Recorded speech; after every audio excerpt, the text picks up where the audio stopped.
I don't have a huge template for you today. I will run through a couple examples of what this could look like, but I have been absolutely inspired by hearing about Ross Gay's Book of Delights, where he just wrote a delight, something that delighted him every day for a year. Now, I think it would be super cool to do with students, with staff, as a staff, to build community, but also to just build joy and build like this repository of joy.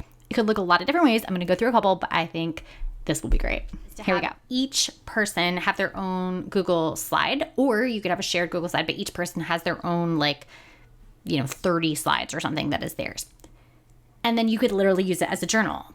I like Google Slides because you can kind of move them around. You can add a lot of things easier than you can in Google Docs. And it's just like the movability of pictures, for example, or insertion of videos is a little bit easier. So what delights you today, you could have someone add a little video of like something that happened on their walk to school that really delighted them. You could have them add an image. You could jot notes. You could insert a diagram or a drawing somewhere. There, you can insert a drawing now. I can't remember where, but you can do all sorts of things here, which would enable you to have a multimedia kind of collection. Then again, you can combine all of these. You could have it be a private journal, but then have opportunities to share. For example, at a staff meeting, like, okay, so my staff meetings are every 3 days or whatever. I'm going to just choose from day 3, or I can choose from any of the previous 3 days. And I'm going to share in the introductory 5 minutes of our staff meeting or our team meeting there. Another option, if you wanted to not limit necessarily, but just like be more like everyone's on video kind of thing.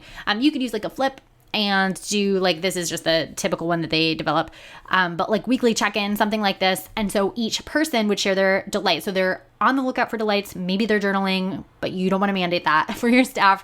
So every week, at the end of the week on Fridays, everyone does a weekly check-in and they record a 30-second flip where they're just kind of saying what was delightful to them. And that's how they post it. And then it is shared, and then at the end of the year, you have this awesome series of videos for everyone. Alternatively, you could have each person have their own channel or their own, not channel, topic. So this would say, instead of weekly check-in, like Lindsay's check-ins or Lindsay's Book of Delights, right? And it would be like a video Book of Delights that's just mine. And then it would automatically compile it into that video at the end, where it's kind of like all of the stuff together. At any time I need a boost, I can go check it out. I can also share it with other people if I want to, or I could keep it private. So I think there's some flexibility in there, and then you can kind of pull people's together and do another video like that if you wanted. I like the idea of the weekly check-in for kind of like a multi-person, like it combines a lot of people's delights, because then it's like community delights, which I think is really fun. This is a really different one because normally I'm walking you through a template or telling you this is exactly how I would do this. I think there's no right or wrong way to identify and record and share delights. These are a couple options. I just think making it part of your practice, or inviting, right? It doesn't even need to be mandating, but inviting people to recognize the delights, name the delights. Doesn't even have to be written down or recorded anywhere, but just recognize that there are so many delights and have opportunities, right? Again, invitations, not mandatory to share, opportunities regularly as part of staff meetings, department meetings, or team meetings, one-on-one check-ins where you're just kind of catching each other in the hall, like what was delightful today, or just kind of normalize the idea of like pointing out delights. And of course, as always, practices with the staff, and then they're going to have an opportunity to bring it to the students, which I think would be absolutely gorgeous. And let me know how this goes. If you have a Book of Delights that you create, I'd love to see them.